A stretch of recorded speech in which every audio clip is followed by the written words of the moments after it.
희망과 염원을 안고 쏘아올린 누리호는 절반의 성공을 거뒀습니다. 우리 땅에서 우리 손으로 만든 한국형 발사체가 발사 뒤 2번의 엔진 분리 그리고 모형 위성 분리까지는 성공했습니다. 하지만 모형 위성을 궤도에 정상적으로 올리는 목표까지는 이루지 못했습니다. 다만 더미 위성을 궤도에 안착시키는 것이 미완의 과제로 남았습니다. 11년간 이어진 끈질긴 노력부터 숨죽였던 발사의 순간까지 함께 보겠습니다. 먼저 박상욱 기자입니다. 6, 5, 4, 3, 엔진 점화, 2021년 10월 21일 오후 5시 누리호가 힘차게 치솟습니다. 우리 순수 기술로 만든 최초의 한국형 발사체입니다. 47.2m, 아파트 15층 높이의 거대한 3단 로켓은 무게가 200톤에 달합니다. 탑재 중량은 1,500kg입니다.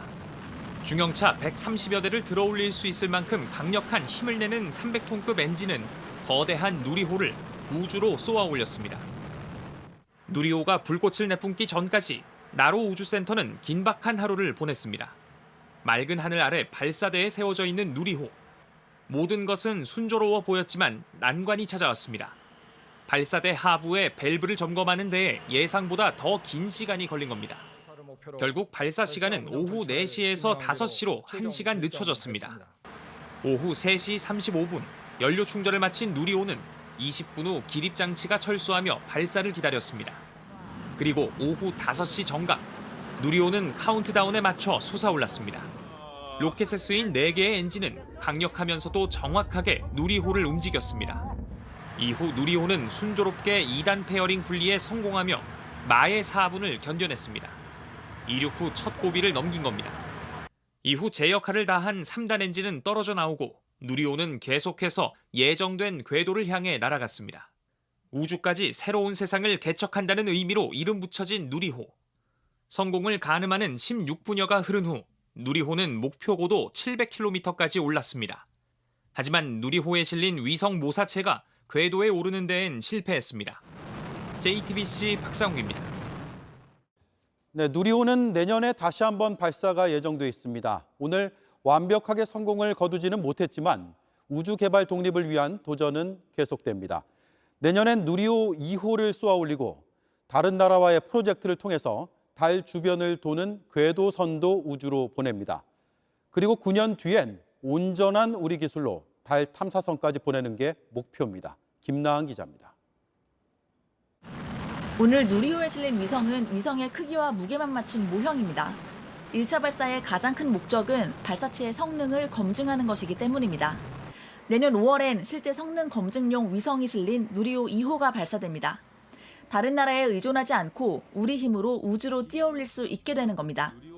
발사된 위성 성능까지 검증되면 한국 주도의 GPS 시스템을 구축하는 등 우주에서 할 수 있는 일이 많아집니다. 미국과 우리나라 등 10개 나라가 함께 추진하고 있는 아르테미스 프로젝트도 진행됩니다. 아르테미스 프로젝트는 1970년대 아폴로 계획 이후 다시 처음으로 인간을 달에 착륙시키는 걸 목표로 하고 있습니다. 인류 최초로 여성 1명도 착륙합니다. 세계 7번째 규모의 우주 발사체 독자 엔진 등 발전을 이어나가고 있는 우리의 우주 개발 역량을 민간 산업체와 잘 조화시킨다면 뉴 스페이스 시대에 성공적으로 대응할 수 있을 것입니다. 우리는 이 프로젝트에 우리 독자 기술로 만든 달 궤도선 KPLO를 투입합니다. 내년 8월에 달로 보내주는데 미 항공우주국 나사가 만든 섀도우캠이 실립니다. 사람이 살 수 있는 기본 조건인 물이 있는 곳이 어딘지를 찾습니다. 그래서 달에 빛이 들지 않는 지역을 주로 살펴보게 됩니다. 달 궤도선은 우리 기술이지만 궤도선을 싣고 가는 로켓은 미국 스페이스X에서 만든 펠컨 9입니다. 내년 말엔 달의 궤도에 진입하는 게 목표입니다. 이와 별도로 무인 달 탐사선을 보내는 프로젝트도 우리 독자적으로 추진하고 있습니다. 목표는 9년 뒤인 2030년입니다. JTBC 김나은입니다. 어제 날아오른 누리호에는 극한의 과학기술들이 들어가 있습니다. 이제 절반의 성공을 발판으로 우주 독립을 향한 발걸음은 계속됩니다. 엔진을 밀어 올리는 힘도 더 늘리고 실을 수 있는 위성 무게도 더 키웁니다. 김나은 기자입니다. 엔진이 불을 뿜습니다. 누리호가 솟아오르며 눈 같은 하얀 가루가 떨어집니다. 성해입니다. 누리호 안엔 연료를 태우기 위한 액체 산소가 들어갑니다. 온도가 영하 183도쯤 됩니다. 냉동실에 있던 아이스크림을 꺼내놓으면 포장지에 하얀 성해가 끼는 것과 같은 위치입니다. 누리호가 솟아오를 땐 거대한 구름 기둥도 생깁니다. 발사 순간 엔진 안의 온도는 3000도까지 올라갑니다. 웬만한 쇠는 녹습니다. 심지어 누리호의 내벽은 구리를 이용한 합금입니다. 구리는 녹는 점이 한 600도, 냄비를 태우는 불꽃의 온도가 기껏해야 한 1500, 2000 그 정도인데 구리로 된 연소기가 안 녹게 만드는 건 상당히 기술적인 난이도가 높은 거죠. 기술의 힘으로 안쪽 벽은 버틸 수 있습니다. 하지만 발사대 등 주변 설비는 불 후폭풍에 다 녹아내릴 수 있습니다. 그래서 냉각수를 뿌리고 수증기가 생깁니다. 초당 약 1.8톤이나 됩니다. 누리호가 솟아오른 뒤 바다 쪽으로 5도 정도 방향을 틀면서 올라가는 것도 같은 이유입니다. 누리호의 무게는 200톤 정도입니다. 여기에 실리는 위성은 1.5톤입니다. 전체 무게의 1%도 안 되는 위성을 위해 200톤이 태워지는 겁니다. 이 때문에 발사체를 다시 활용하는 프로젝트도 시작합니다. JTBC 김나은입니다. 네, 어제 발사가 있기까지 숨은 주역들의 끈질긴 노력이 있었습니다. 아파도 쉬지 못했습니다. 1년을 서서 일했습니다. 앞선 기술을 갖고 있는 나라들의 홀대를 견뎠습니다. 막히면 뚫고 넘어지면 일어섰습니다. 김민 기자입니다. 누리호엔 벨브륨한 500여 개가 들어갑니다. 2013년 발사에 성공한 나로호때 경험이 발판이 됐습니다. 하지만 쉽지 않았습니다. 보려고 쓱 갔더니 그 보안 요원들이 가까이 오지 말라고 저희를 막더라고요. 우리나라 시설에서 조립을 하는데 우리 측 연구진은 보지 못한 겁니다. 결국은 극복했습니다. 그 친구들 한 4년 정도 계속 같이 일을 했거든요. 그러다 보니까 식사도 같이 하고 또 저녁에 술도 좀 하고 이렇게 좀 친해지다 보니까 나중에는 가도 막질 않더라고요.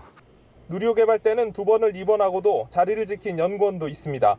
사무실에 출근해서는 선 상태로 근무를 하셔가지고 1년 동안 일을 하셨고 또 이번에는 이제 발사대에서 현장에서 또 누리호가 날아오르는 데는 300여 개 민간 기업들이 핵심적인 역할을 했습니다. 눈물 흘리는 사람들도 있었고 그 업체들마다 자기들이 만든 것처럼 그런 기쁨 그런 거를 느꼈던 것 같습니다. 저희들도 마찬가지고요. 누리호는 이제 내년을 준비하고 있습니다. 이 부분을 수정하고 내년 2차 발사도 예정대로 할 수 있지 않을까 저는 조심스럽지만 그렇게 전망하고 있습니다. 우주로 나가는 꿈을 위해 다시 부지런히 움직이기 시작했습니다. 어제 약간의 아쉬움은 있지만은 이 도전은 계속돼야 됩니다. 제가 아니면 또 다음 세대가 계속해야 되고. 제가 딸이 하나 있는데요. 어제 편지를 받았습니다. 10살인데 온 국민들이 누릴 수 있는 누리호가 됐으면 한다고. JTBC 김민희입니다.